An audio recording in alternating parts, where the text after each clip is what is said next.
Welcome to the Existentialist Society in Melbourne, Australia. Existentialism is an umbrella term covering diverse and often conflicting schools of thought. Consequently, we are not agreed on who or what is an existentialist. We simply agree to disagree. I'm David Miller. I'm the Secretary of the Existentialist Society. Our speaker today is Remco van Santen, and his topic is trust and tribalism, knowledge versus power. Remco.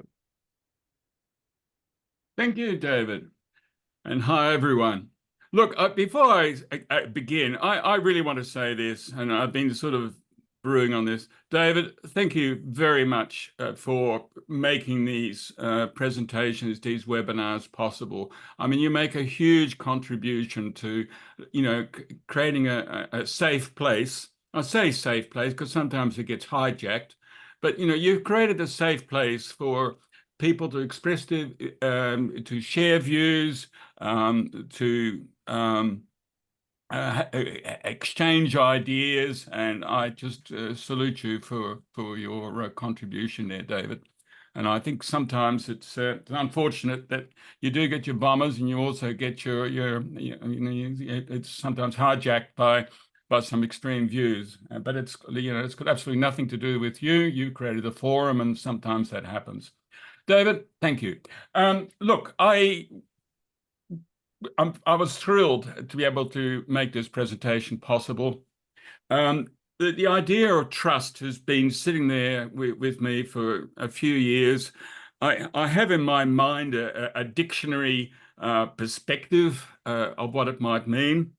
But what I've found time and time again is that sometimes these common vernacular summations, as they appear in the Oxford, or if you're in America, in your Merriam-Webster, they're just a sort of a clinical perspective, and they need unpacking. And that's what I hope to do today. So I've got a lot of slides here. I'm really looking forward to getting some good, strong feedback. What I mean strong, I said, don't nitpick.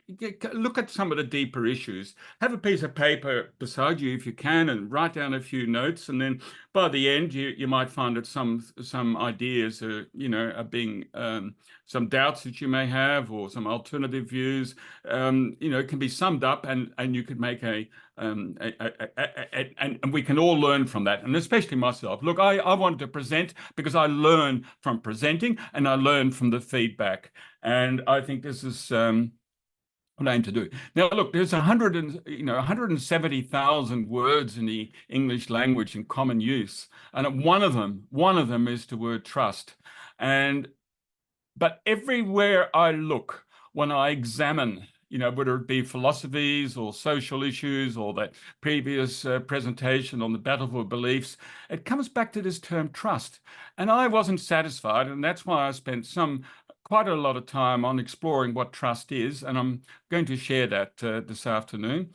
And I'm going to share it from different angles. I don't have any particular outcome in mind, and some of you may even be disappointed that I don't come up with an outcome, because it is a fuzzy concept, but it is far more complex, and perhaps it isn't. Perhaps I'm making a drama out of something that's actually simple, but I'll leave that to you to make that call. So let's begin, and I'll start with the screen sharing first. And let's see, that's always a tricky part sometimes. And we'll pick this screen number 3, and we'll press share, and you should see a nondescript. And if I press F5, whoops. If I press F5 here on screen 1, hopefully you're all seeing that image that I had on the... Yes. Yes, great, thank you. Look, there was a little bit of shift since I came up with the title, but it doesn't really matter. Now, as you said, introduced it, we're going to be discussing the following. as I've mentioned, there's a lot, 170,000 words in common use, and we're going to pick on one, but it's an extremely important one, and I think it's the one that's has a lot of ambiguity about it. I'm concerned about the consistency of meaning.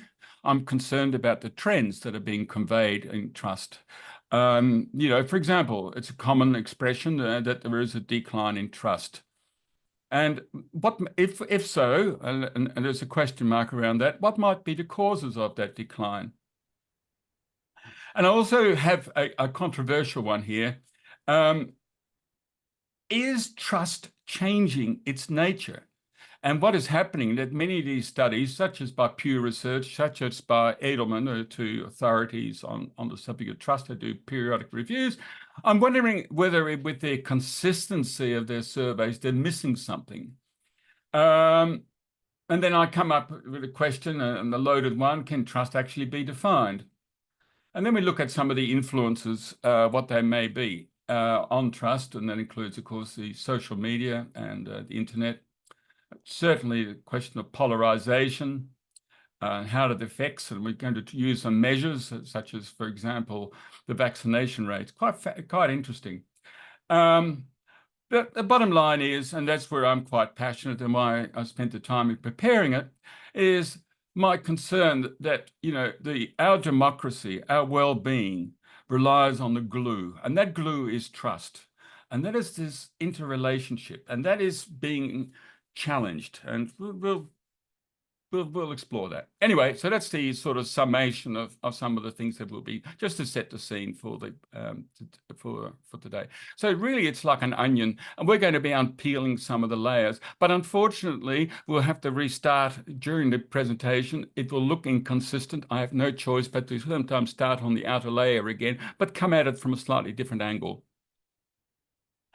As I said, for many people, the dictionary is their starting point, if not physically, mentally. And they have got this firm concept about what trust is. They'll give a firm statement, but I would question it. And, a few weeks ago, I was attending a webinar where the word I'm trying not to nail it down to a particular topic, but it was natural and supernatural. And there was a long debate about supernatural, but there wasn't really, in my view, any sort of clear statement of what natural is. And this is what often happens, where you have definitions which rely on another expression. And that's where my term, the onion layer, comes from. It's all very well to have a discussion about supernatural, but what the hell is natural? And I don't, that's the sort of thinking that, it's often far more complex.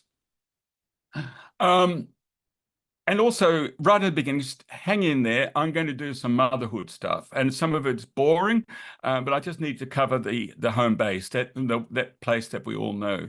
So, what is trust? So, I've got this image up here. The two, and they're obviously expressing trust, and what it is, and I'm saying, it's that confidence, assurance. And in particular, that predictability, and that's important as a component in the vernacular expression of trust. No problems with that. And as I said earlier, it's the very foundation of our society, and it needs to be, we need to understand what trust is and how we can build it. Yeah, and okay, and a little bit of a slight here. That expression is he grooming, a naughty one, but I just wanted to say that sometimes, we have that underlying, well, actually, okay. So, trust, the glue of society. It binds individuals, it facilitates, it creates harmony, it helps make collective decision-making, enables doing things for mutual benefit, just getting out there and perhaps clearing, bits of the forest, as I do here where I live, and we get a community together and we clear weeds and things. It's also important, the institutional side of it, having that trust in the banks, and ultimately, as we'll see, that trust correlates with prosperity. Now, look, some of you are yawning. I'm sorry, I have to cover this, and it'll get more interesting as we go along. It's the very foundation of society. It's if you have a fall in trust, my last point there, it can lead to stagnation and strife and fragmentation of the society.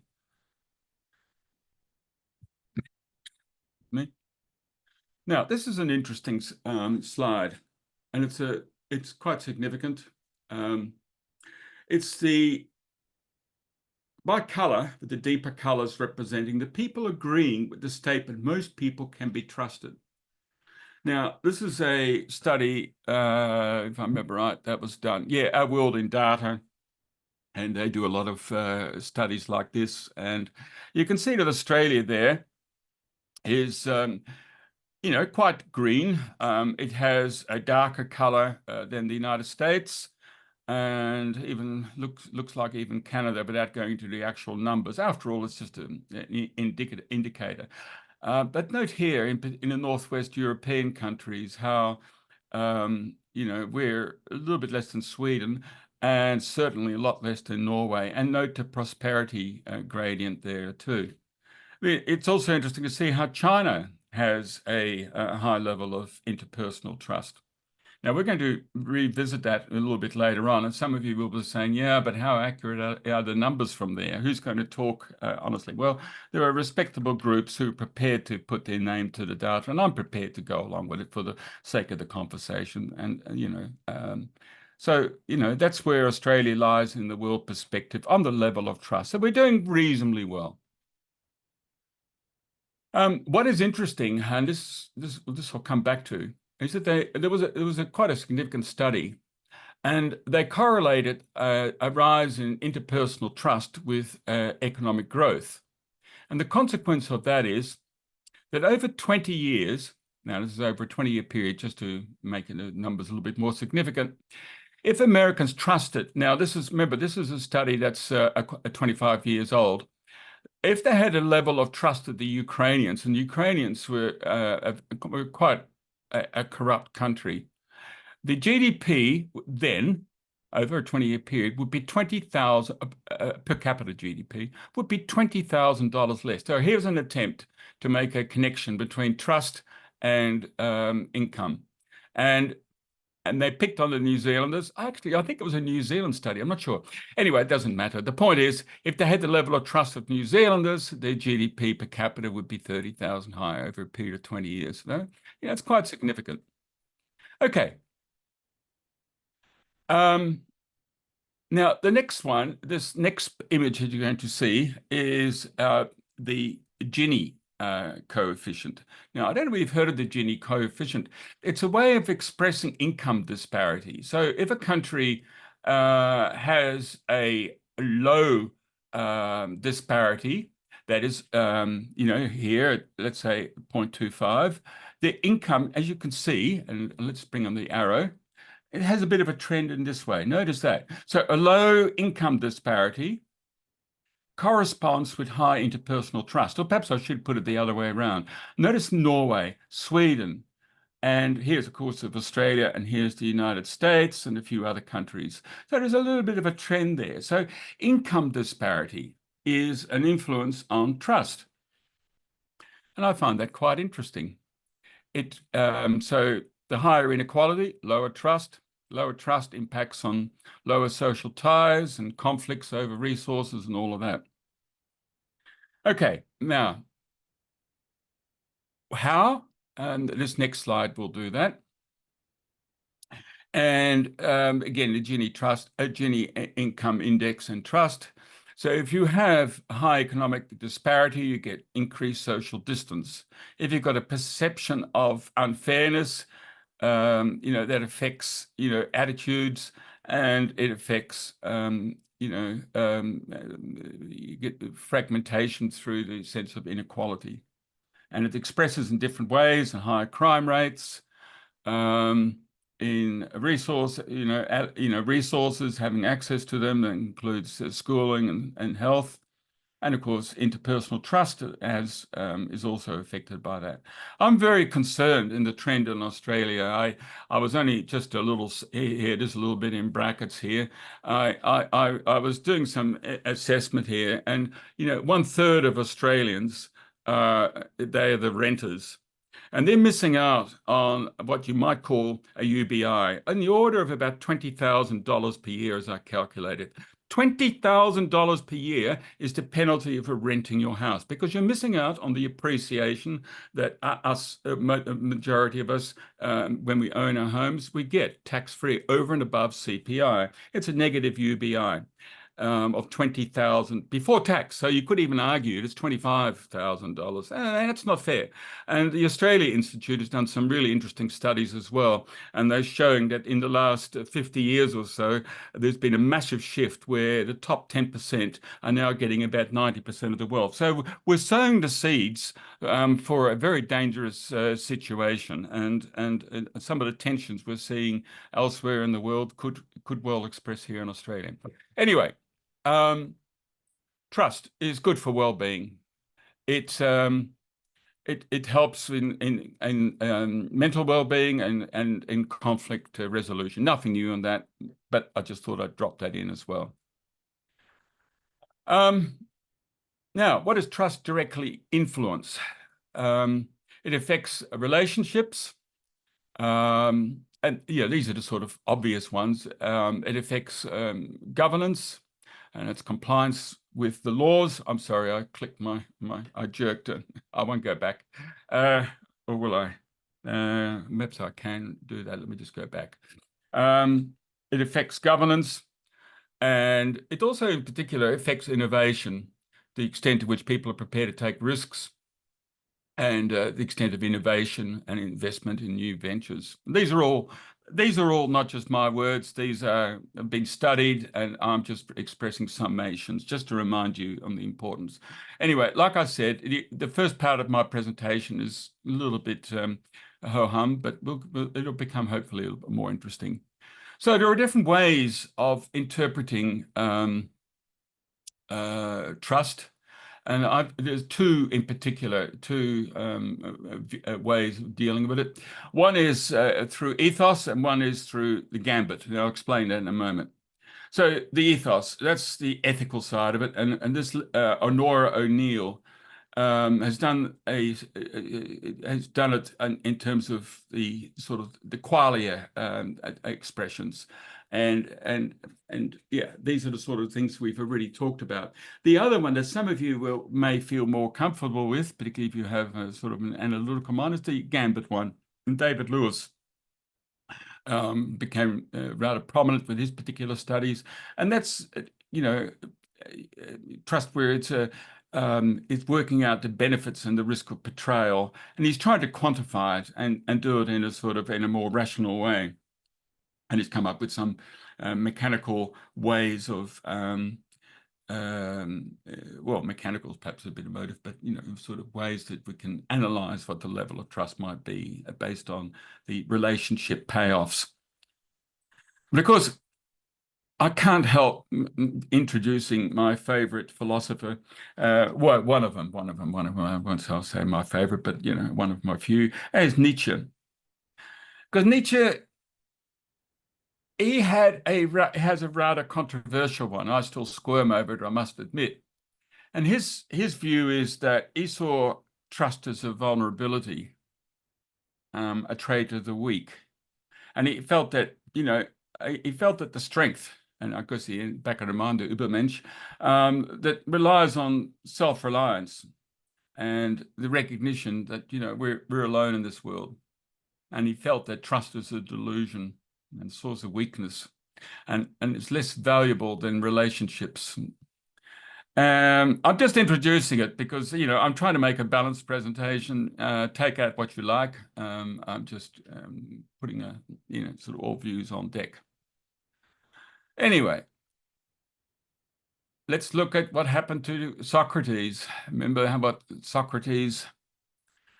He was made to drink hemlock, and he held to his point of view. and he felt that he could persuade people with his logic. And I think the important point here is that, within a decade or so, statues were raised to Socrates after 2/3 of the Athenian jurors there made him drink, executed him. And then within a few years,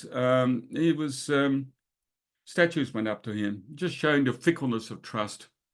He adhered to his principles, but it commonly, that example just identifies the ongoing tension between the personal integrity, which was Socrates, and that is also of public trust.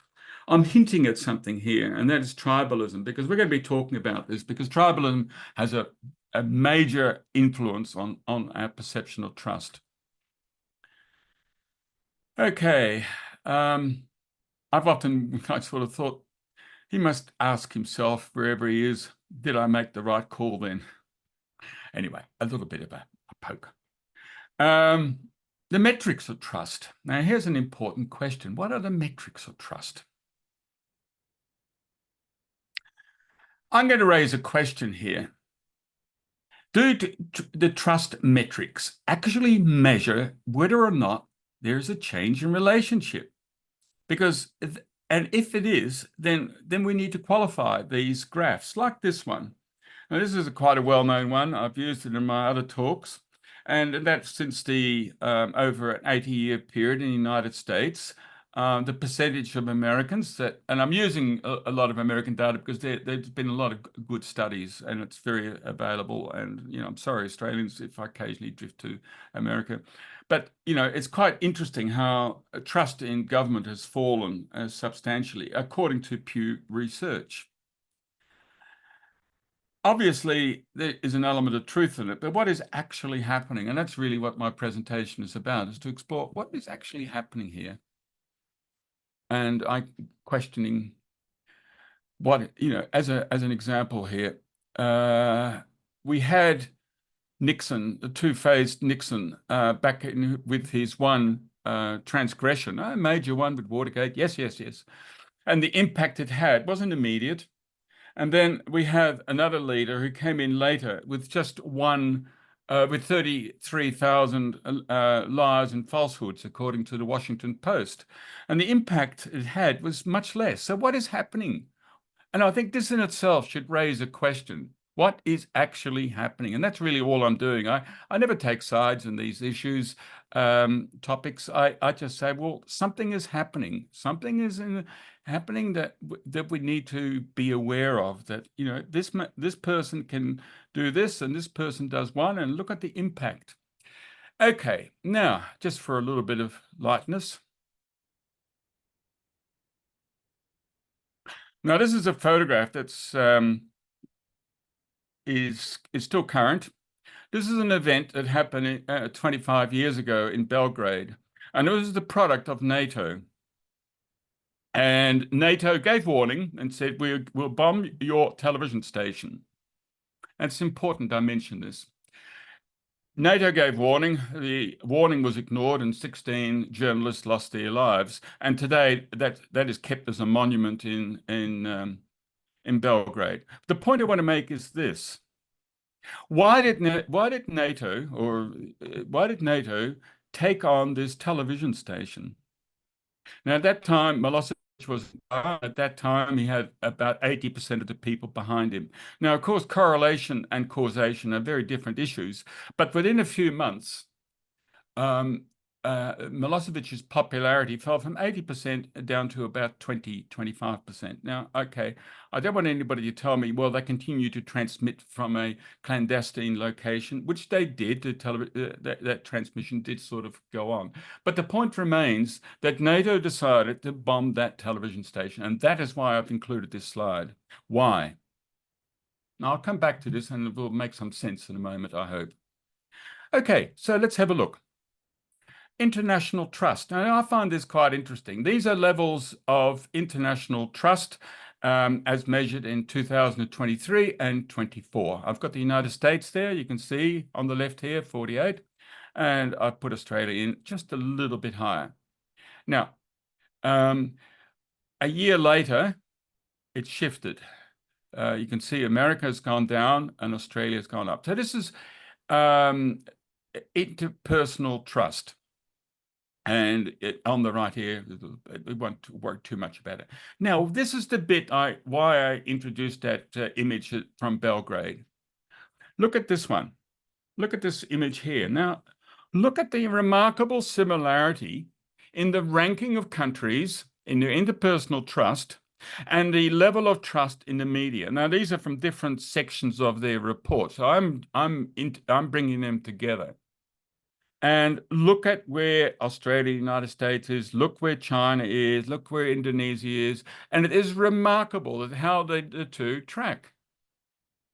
It's a subject for a webinar in its own right, because we haven't got time to unpack this, but you can perhaps get a sense of why NATO took on the television station. The media has a major influence on how we think and our trust in the system.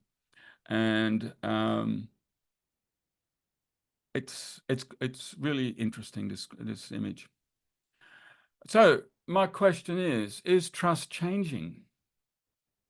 Now I put it in inverted commas, because if you're doing a study and like with what's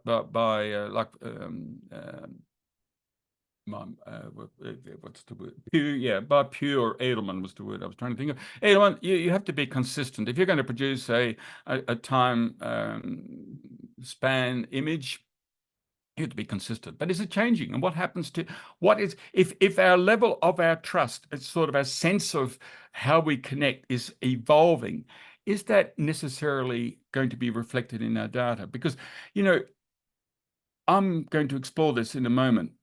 We've already mentioned how the lies of two American presidents has seemingly much less impact today than it did before. So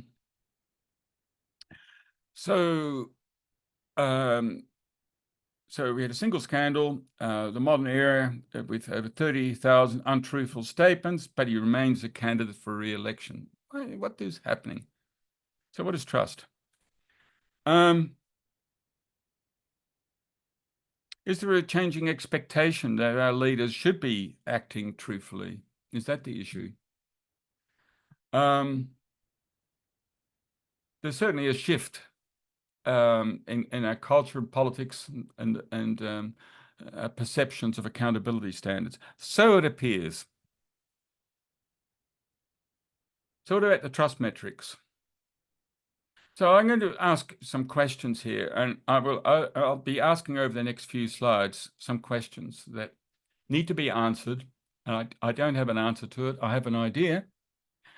And that's why I got this image here of this person kneeling, looking into the water. Is trust, as we talk about it in every day in the vernacular, really something? Is there something deeper that we're not in touch with? And what we're dealing with are just the surface manifestations, the visible side of things. It's I think it's critically important. At the back of my mind, I had a thought here. What was the thought I had? I wanted to mention the deeper expressions. Oh yes. Oh yeah. I had in the back of my mind here. I attended a webinar about a year ago, or maybe a little over a year ago, on conspiracy theories.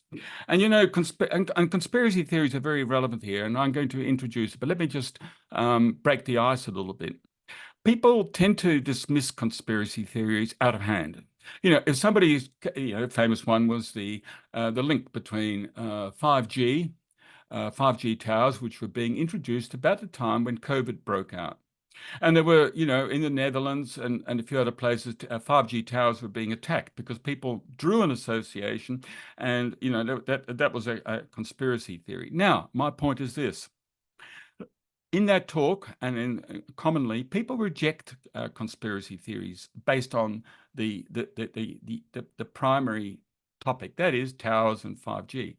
However, I would suggest, and I guess I've been influenced by Ludwig Wittgenstein here, there is a conversation going on, and what we tend to engage is the other thingies part of the conversation. How about the underlying issue? And the underlying issue could well be a distrust a distrust. And rather than just debating the topic about 5G, listening to what the undercurrent is. And so it is with a lot of things I'm going to be dealing with today, because I tend to, the undercurrent is sometimes not fully recognized. So it is important to immerse yourself in the Wittgensteinian terms in the conversation to find out what's actually happening.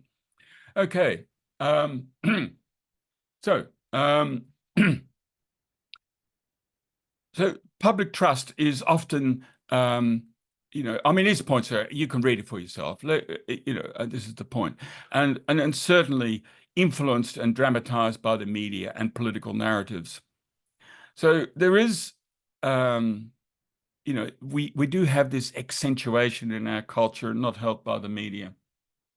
We need to be aware of it. At the same time, I often come back and say the government, in particular our institutions, are not as open as they could be. And again, I'd love to talk about that, but we've got a few slides to get through and we'll move on.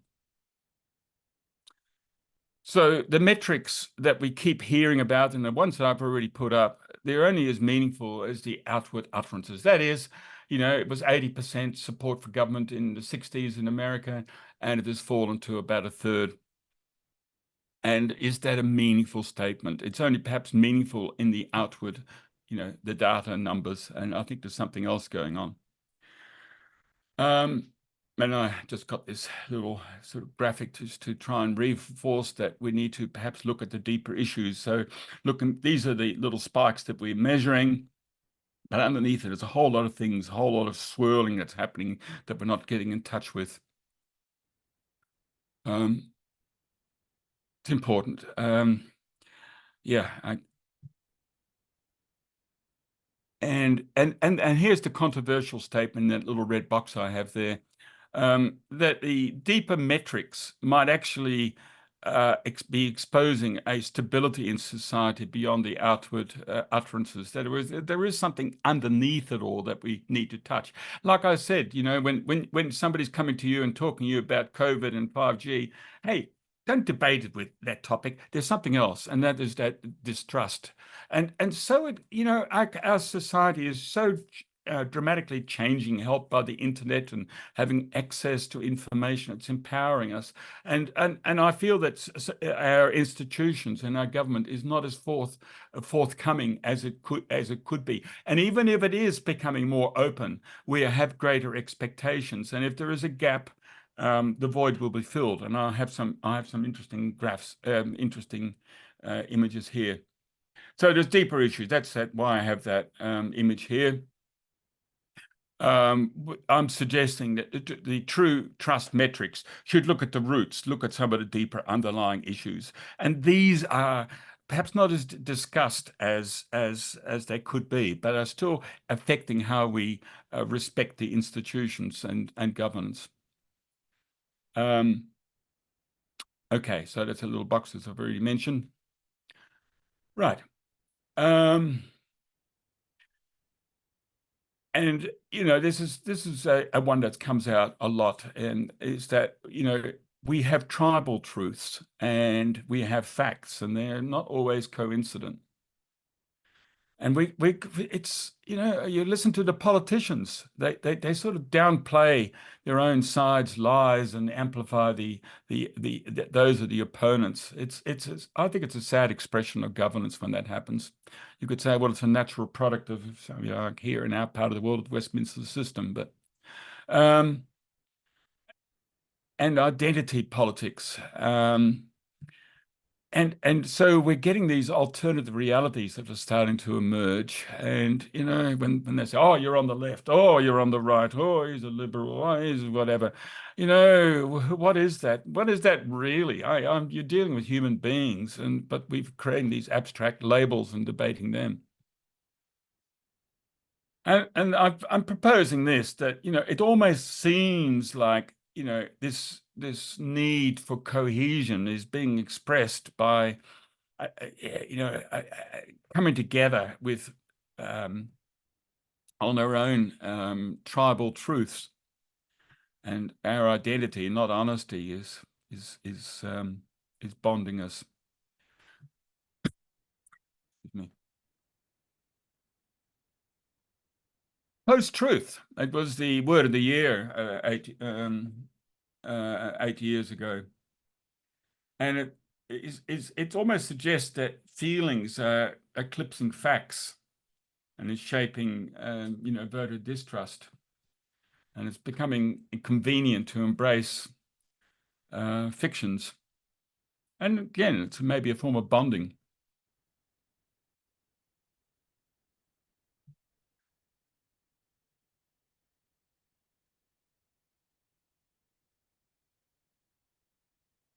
I've raised the,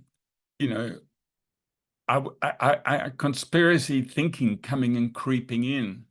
And I guess I have a bit of difficulty with the word conspiracy, but just leave it for the moment. And I'm just saying that we're picking up and engaging superficial terms and ignoring other deeper issues.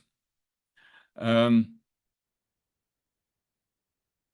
so there's almost, and I'm watching politics in some parts of the world, it's almost like skepticism is becoming the dominant theme. That, now the present isn't any good. We'll go back into the past. Look at the past, and it seems to have a greater virtue. But at the present moment isn't right, and I will help recreate that past. It seems to be a dominant theme, and we're seeing it here as well. So there's an anti-factor at work, and it seems to, this anti-factor seems to be more, zealously supported than the truth and the facts themselves. The other question which I have, and that comes through, are the trust metrics that we hear about and I've shared and whatever. What are they actually measuring? Are they ignoring a deeper divide? And is the society in transition and splitting into alternative views? And are the problems actually extending far beyond the institutions, which is where we're focused? So are we measuring a dividing or a changing society? And that really is my question that I don't have an answer to. I'd love to be more sort of cohesive and presenting one line. It's much easier to do, but if you're trying to present it from all angles, you sometimes get a little bit of conflict. But I'll leave that to you to pick out what you think is important and reject what I. It certainly has, in terms of trust, has a lot of emotional resonance. And we certainly can measure the mismatches in expectations and what is happening in a society. So do we need to critically examine the terminology and the assumptions of the trust metrics? And do we need to develop a new language and a measurement for trust and to express what is happening in our society? Because our society is changing, and I'm going to just briefly touch on that. So is trust changing rather than declining?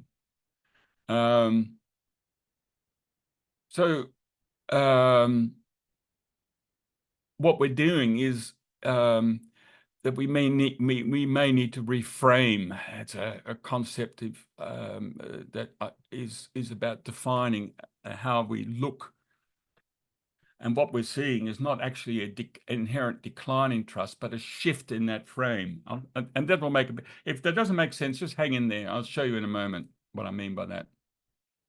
Because one thing that's certainly happening is that we are becoming individualized, and we're working from home, and COVID made a contribution from that. Our system of communications enables us to work as sole operators, and that is, will affect our how we connect.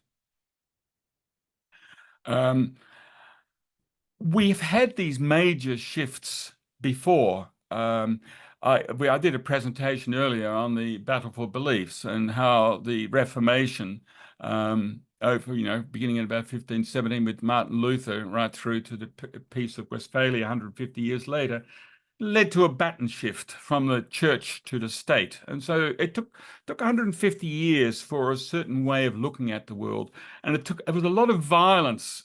I mean, hey, the 30 Years' War was about 3 times more violent per capita than World War One. So I'm trying to say in a convoluted way that we're in a situation of shift, and we just haven't accommodated ourselves. We haven't changed our comfort with the world as it is now evolving. And perhaps our system of governance, I mean, much of our system, certainly in the United States and in Australia, was developed prior to the internet. Do we need to go towards or beyond even what the Swiss are doing, and recognize that representational governance is not a really effective way in today's world? These are questions. I'm not want to debate them. I don't want to promote debate. I'm just raising ways of recognizing that, hey, our society is evolving, and our society won't evolve without possibly a lot of disquiet. So these little red dots here are just to indicate, how we've become fragmented, each individually connecting with multiple people, but, as individuals. Our world is also becoming extremely complex and hard to follow sometimes. I mean, look at the way we've got 2 billboards there. We're on the left there. We have a simple explanation what the vaccine is about with some simple graphics. But what are we drawn to? The more complex one, which gives a full understanding of the situation. And we tend to drift into this world, and that creates space. And I'm very, I have some discomfort around that. Recently I was at the cinema, and I was watching a video produced by the state government here promoting being vaccinated. And what did they do? They didn't say, hey, look, if you get vaccinated, you reduce your risk of dying by a factor of 11. Yeah, a factor of 11. I had to go to the back door of the New South Wales Department of Health to get that number. No, the video was promoting getting vaccinated so that we could go traveling again. Talk about ultimate heathenism. I felt sick when I saw that. I mean, it's just keeping us dumb, and it's creating the space for all manner of nonsense to be entertained by people. Anyhow, okay, so reality is complex, and where do we place ourselves? And we're dealing, in a culture, where things, or in a situation where things are extremely complex. We're dealing with invisibles, that is, COVID. And we're dealing with a vaccine that is made up with mercury and unknown entities. Unless the government comes clean and promotes more factual information that we can connect with, what happens in the space? We'll have mythologies, we'll have conspiracy theories. Anyway, so I've already mentioned this in the meaning of this slide. I think we're in my view is, we're in a situation of peak state. We've had peak church, around the time of Martin Luther, the baton change, in the Treaty of Westphalia in 1650, we've now into a peak state. And I think a new civic order may well evolve. And so, again, there's these historical parallels. We're in a situation of change. I don't think there's any question of that. And whether I'm over dramatizing with the new civic order, I don't know. I'd like to see it. I'd like to see more of the Swiss attitude. We certainly got a problem here in Australia as well. According to one study, only 25% of Australians trust politicians, and that was a massive decline from 2007. It's been a little bit of recovery, but turning down. Our satisfaction with democracy has fallen, and these numbers are ones that I've used. I'm only interested in the proportional fall. It's fallen by a third in a very short time. Only an eighth of us believe that the government operates for all, and we see bias. So there is a problem. Now, what can we do about it? There is a statement, well, you paid them with peanuts, you get monkeys. Well, is that true? Well, I prepared this graph. Now this is selective. Let me become clean on this. I've just picked on a few countries. I picked on Britain, United States, Australia, Germany, New Zealand, Canada, and Norway. And the red line is their remuneration expressed on a per capita share of GDP basis. And these were, I didn't calculate them specifically, I just took the data. So you can see that Australia has politicians that are quite highly paid, even better paid than the Americans. And now this is a couple of years ago, but remember, it's not done on a dollar basis, it's done on the per capita GDP. But the interesting one is this, is the trust in governance goes in, has been going in the opposite direction, if I can, on this sampling, to their remuneration. So look at the Norwegians, very high trust. Look at the Canadians, New Zealanders, and you know, here's Australia. Look, it's a selective one, and if anybody is keen, you can go and research, and you will see that there isn't a one-to-one correlation at all. In fact, there is a very weak correlation, if at all. I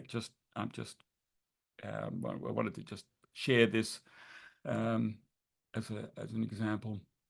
So again, some markers on how we view trust in Australia's institutions, and you can see that it's relatively low.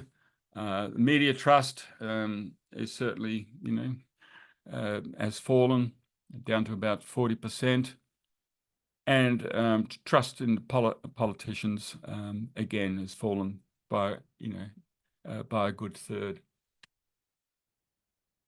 In Europe, it's variable, but overall, based on that particular source, they have higher trust. And in Norway and Sweden, the trust is 60%, and of course in other countries it's much lower, and averages are dangerous. So let's not make too much of that.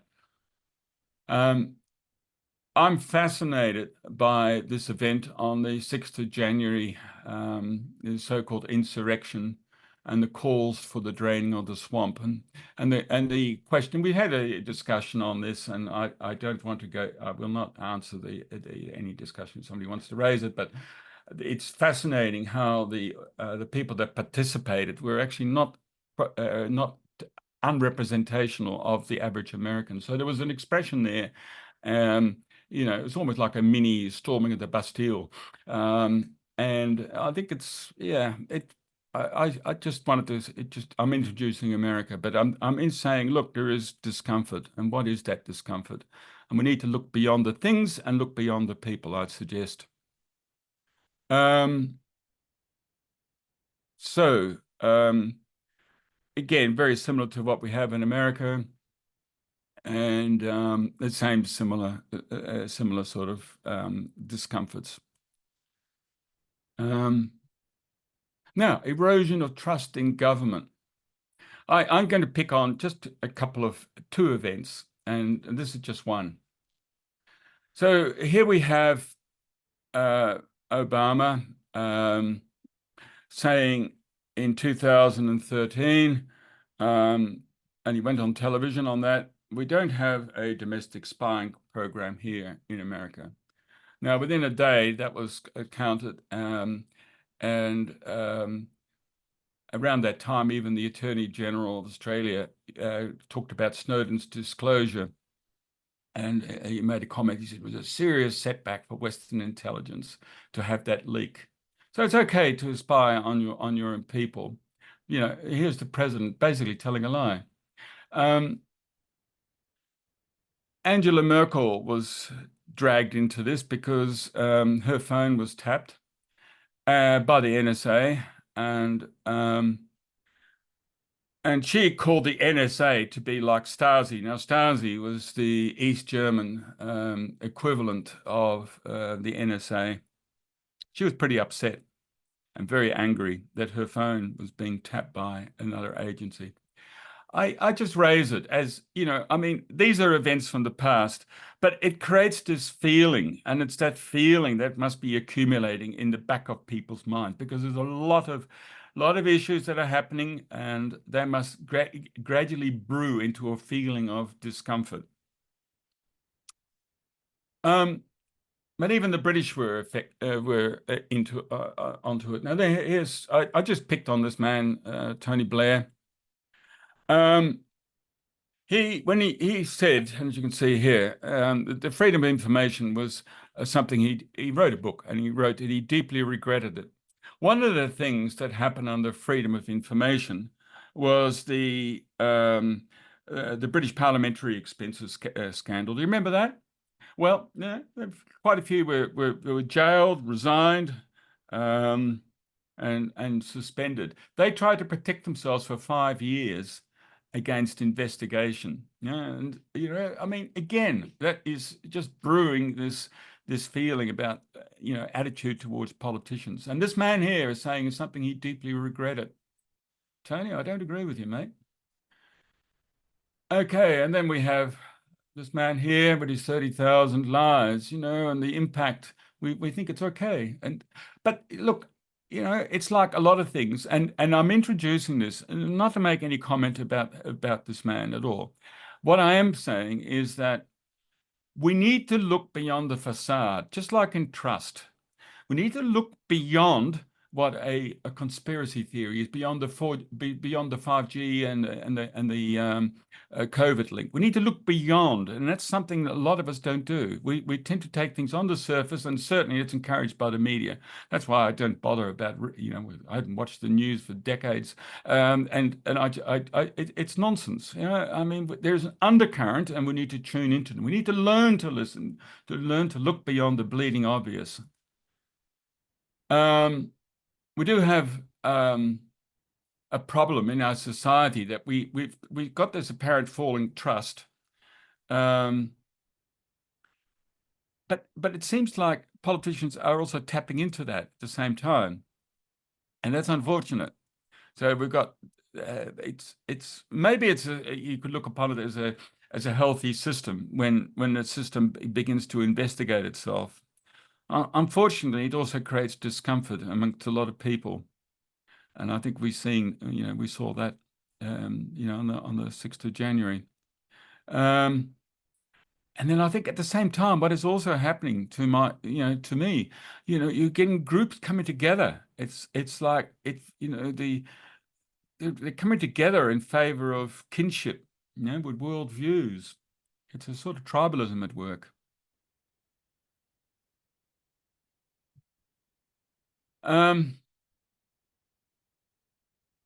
Yeah. So, yeah, draining the swamp. So, interpersonal trust, it's falling. I'm repeating myself, but, we've got weakening of community bonds. Even our affluence is helping here, rather than dealing with the problem directly. If your neighbour's has got a problem, there's an argument, a domestic, you'll call the police. In once upon a time, you used to go next door, knock on the door, can I help? We're becoming individualized. And of course, television is resonating with a lot of the discomfort. And we're getting this, widening political divide. So what do we need? We need something to hold us together. And but the global challenges like global heating, global warming, so ACA, climate change, it's beyond our capacities, and we need to somehow create a new order to be able to deal with these issues. We need to be able to sort of pool our knowledge in a collective way, and we need a far more interdisciplinary sort of approach to the communities and institutions. But here's a dangerous paradox. We need more trust. If we're getting a more complex world, we need more trust, and we need more societal review. We need to step beyond the media. We need to be able to be able to sort of not engage whether the vaccine has got mercury in it, to be able to see that the institution has produced something that reduces our risk of dying by a factor 11. But the overarching trend at the moment, still individuation. We're becoming individuals. And what's more, we still have barriers. We've got paywalls and we've got information overload. We've got our ability to be able to say, I have done my research, like QAnon.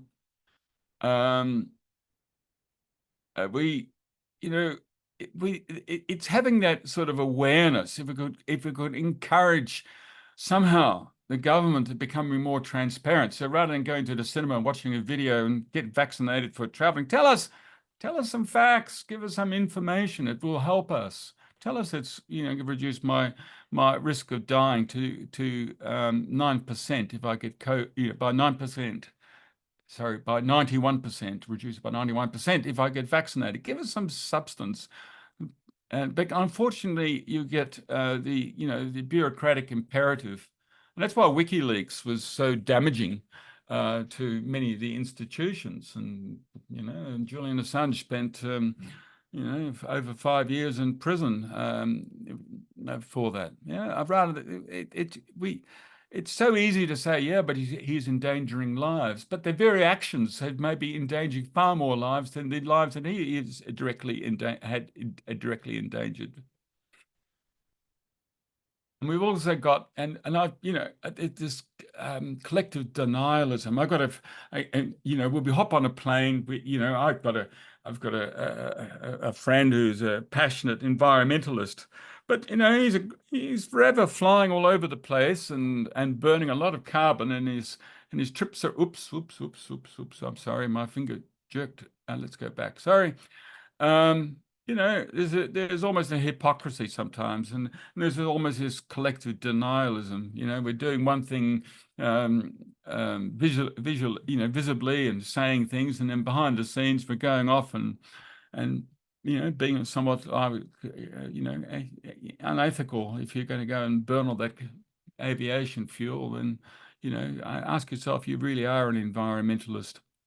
And if you need to go across for a wedding and all the other things that happen with people, and you're sort of saying, hang on, that's burning a lot of carbon. Anyhow, and there are current trends against collective action, which is needed. As I mentioned, individuation, the distrust, polarization, and I'm going to come to this in a moment. The social media. The social media has certainly created a major problem here. Zuckerberg.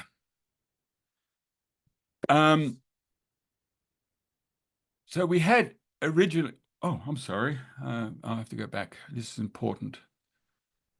Okay. Yeah, no, okay. There was a change that happened, I think, I'm going to mention a date in a moment, 2009. There was a major change. So really, the early platforms like MySpace, remember that? And Facebook were just, telephones, sophisticated telephones. You had the ability to connect with people that you hadn't seen for a while across the seas. It was great, wasn't it? That was before 2009. In 2009, something happened. We introduced the idea of likes and tweets and share functions. And the other thing that then happened was that the algorithms were prioritized differently. And we had this engagement now through emotional triggers rather than factual triggers. So they were encouraging a shift from genuine connection, and genuine connection is not just even the connection that we're having today, even via video screen, is not quite the full connection that you have when you're actually sitting with the person. But hey, it's second best. Anyway, from genuine connection to a sort of a viral attention, this is what these algorithms did, and they were done to Velcro us to the screen.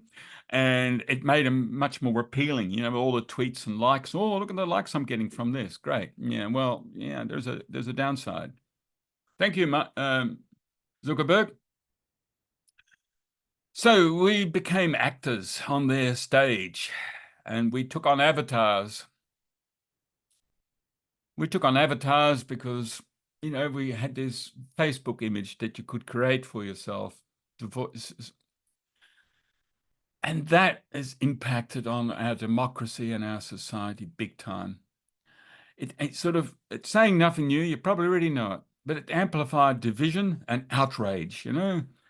And it's that very thing. I just made a comment here to the founding father, John Madison, when they created the Constitution. He was very aware that, you know, we are fundamentally capable of being seduced and forming factions, or in Yuval Harari's terms, we can be hacked. Thinking back to that television station in Belgrade that got bombed. And these platforms directly affected our trust in the institutions and the foundations of trust. And note how some of the political parties, particularly in the United States, were rather upset when they got themselves restrained on Facebook. Notwithstanding the problems we have with it, they still made a little bit of an effort. And, you know, it's a dangerous medium. And I noticed that there are some moves to ban access to it to those under a certain age. It's being explored at the moment. So social media is a double-edged sword. It certainly amplifies the ability for the trolls and extremists, the likes and dislikes, while the rest of us say, oh, we're not interested in Facebook. I have better things to do with my time. So you're creating a bias. Those that are a little bit more inclined to be more sort of objective are actually creating this medium, which is becoming rather toxic, or has become toxic. So what do we do with it? What do we do about that? It was interesting, just a little in brackets here. There was a study done by an Italian group, and they examined 200 million accounts on Facebook. I'm not sure how they've done it, but, you know, they've reported. And they said in the end that the social media you can't regulate it. The moment you try and control these extremists, they'll pop up somewhere else, and it's better just let the system re-equilibrate and people will tackle the extremists. And if they felt that regulation wasn't the way ahead, well, okay, one point. They certainly had a lot of evidence to support it. But I do wonder about those that are not participating in Facebook and who is participating and the consequence that has. Anyhow, we certainly know that social media has affected mental well-being, well documented, and the consequence on democracy and how it's being played out. Okay, I just felt a need to just introduce social media for whatever, better or for worse.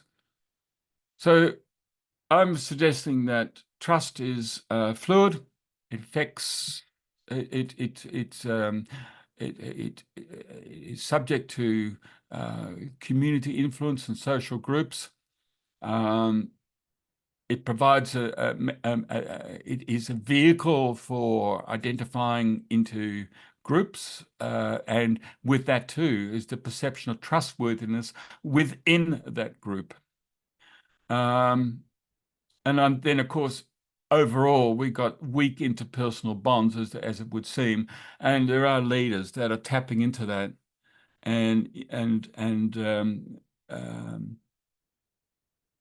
yeah. So overall, you get this outcome that mistrust is more about worldviews and less about integrity itself. And think about that. Think about that. Mistrust is more about worldviews and less about integrity. Just a thought.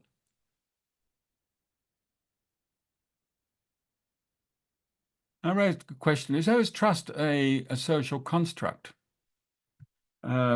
Annette Bayer argued that trust is a social construct reliant on societal norms, and that the institutions can have a major influence on shaping public trust. Yes. By the way, a great television series at the moment that you can see on SBS On Demand is called Dope Sick, an interesting expression of the Purdue pharmaceutical company and how it dealt with OxyContin. And how the institutions, it took a while for the system to catch up with them. A very interesting statement. Anyway, sorry. Another person, Honora O'Neill, argued that the dilemma is between transparency, privacy, and human limitation. Yeah, it is, the privacy. That's a one that's often raised. I have no problem with it. I like to think I'm transparent, but a lot of people, they have a need for privacy and etc. And yeah, I think it's an attitude, and I don't know what it serves us. It's a topic that I'd like to expand another time. Okay. So my question here is tribal epistemology the big influence on trust, actually? I'm coming up with a little graph in a moment, which I think is interesting. And my next one will be at that graph. So group identity is number one. And, QAnon with, I've done my research. And yeah, tribalism. How important is that? That, with our individuation in our society, there's still a need to belong, and we will belong in various ways. Think about this graph. Look at this one. I find this fascinating. Now, this one was done on, it was a study. You can see the source here. The blue is the Democrat inclined, and the red, sorry, yeah, and the Democrat line and the deaf. Sorry, I'm just rambled here for a second. So the blue line are the Democrat inclined, and the red are the Republican. And this is an actual measure of the death rate, you can see, per 100,000 people. So they've done it on the basis of the Trump share of the vote. So if it's more than 70%, you can see the red line, and those that were here. So you can see very clearly an expression of tribalism at work, isn't it? I mean, it's a dramatic statement. I mean, it's quite extraordinary.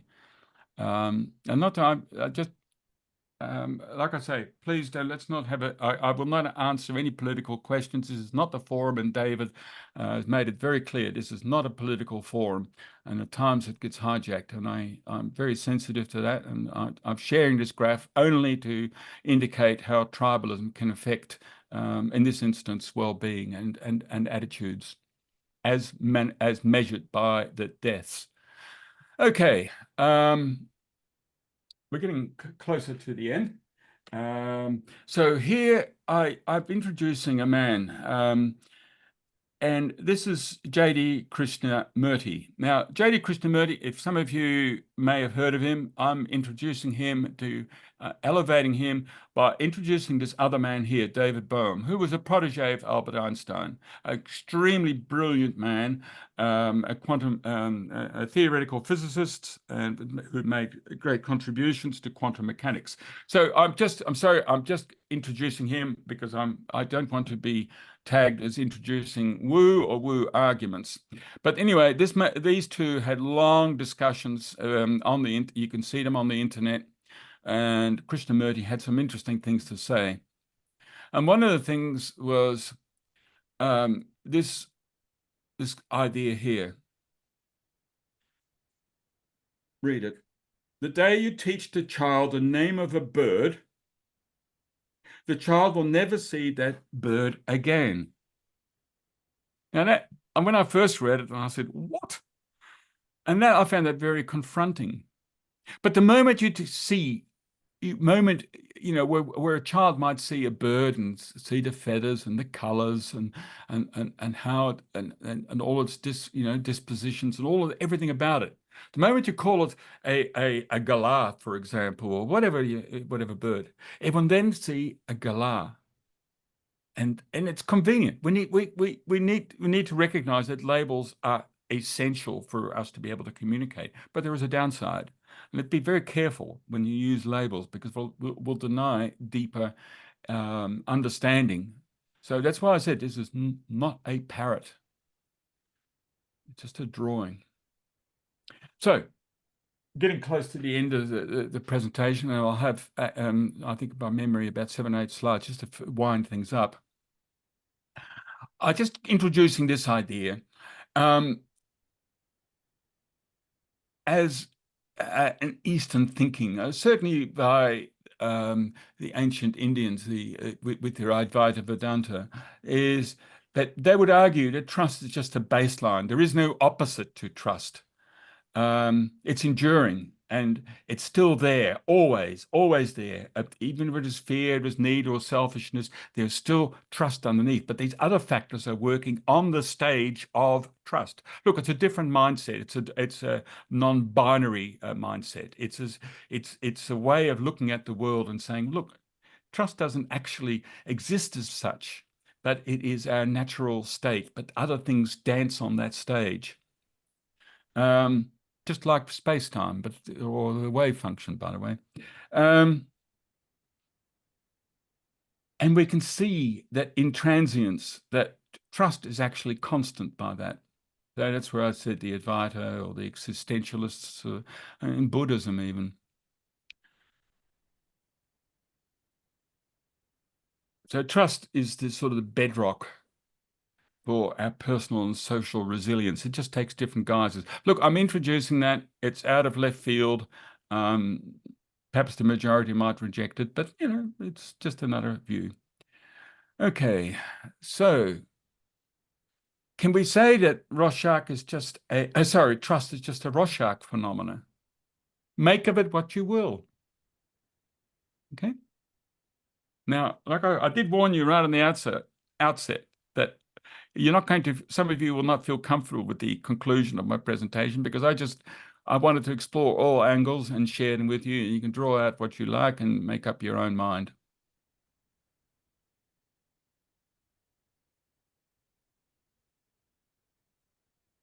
So to conclude my concluding slides. So is trust just a meta term? It's shaped by our language and societal constructs. But it raises the question that we use the word trust and it becomes something abstract from reality.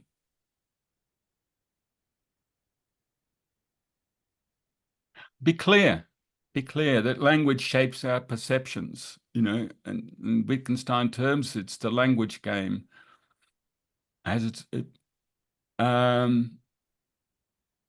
It's laden, marinated with personal cultural connotations. Again, Krishnamurti's insight.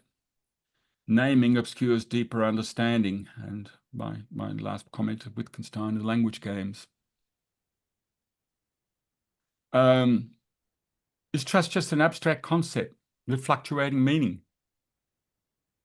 And it really depends on the context, our culture, your individual experience, your political inclinations. Are you in the analytical school, or you're in the continental school, the postmodernist school? You all have, you put your own filter on. Okay. Again, the perceptions of trust, the 2 studies by Pugh and Edelman, the declining trust. Is it really about society changing?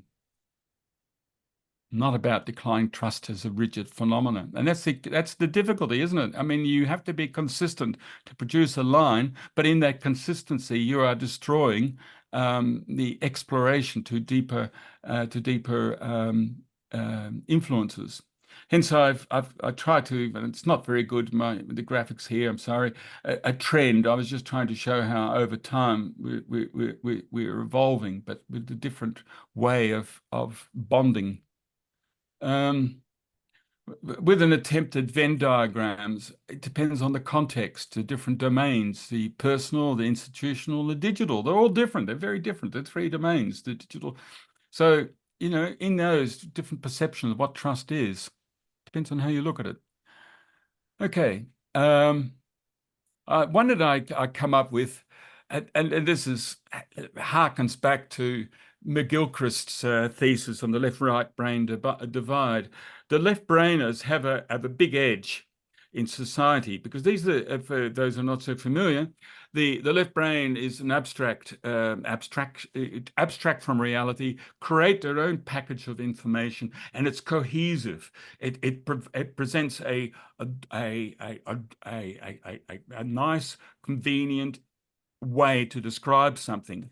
And people that are like myself, who are happy with looking at all the different influences, have had difficulty in dealing with the left brain dominant people because, you know, and they're more seductive. And you listen to the politicians, they will often talk in a very abstract way. It's important to get that.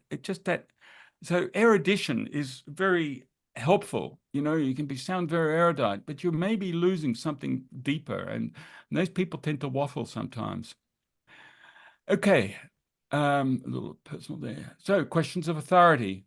Pretty self-evident. I've already covered it, but you know, it's yeah,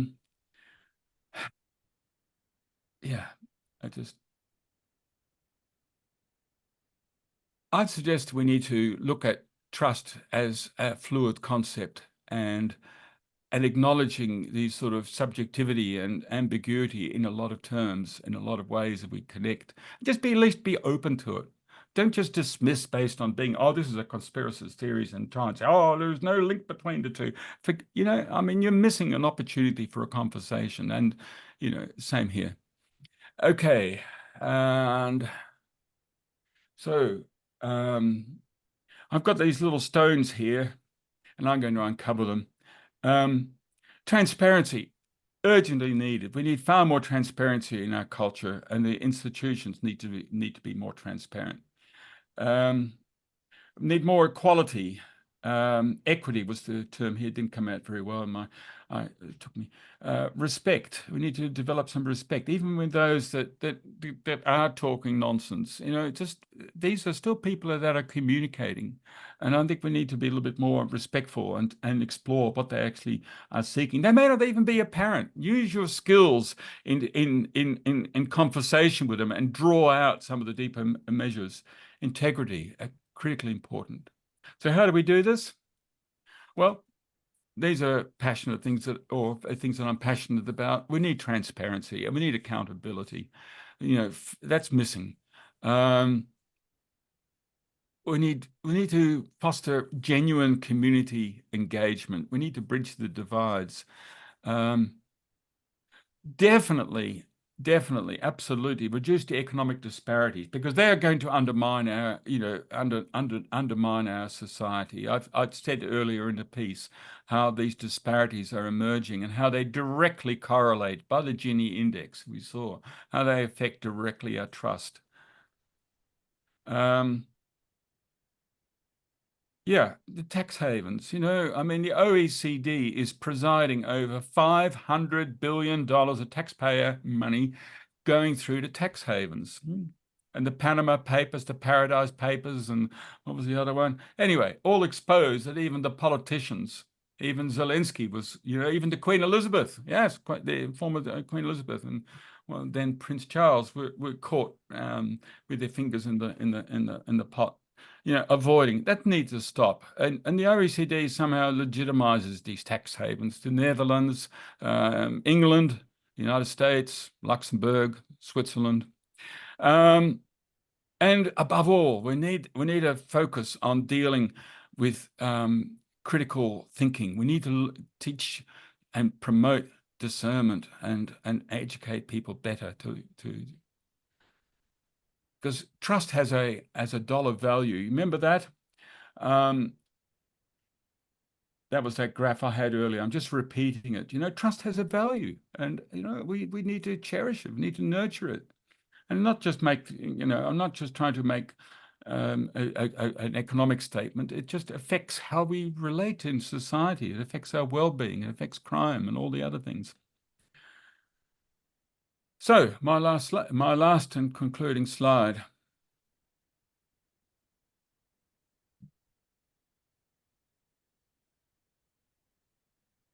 There are opportunities, and it's not very hard to improve trust.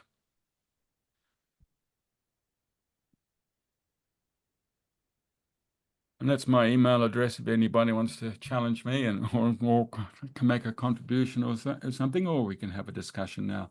David, that's it. I will stop the sharing. It was a little bit long. I'm sorry, but I hope you stuck it through, and I'm looking forward to some great questions. Well, thank you, Remco van Santen, for your presentation on trust and tribalism, knowledge versus power.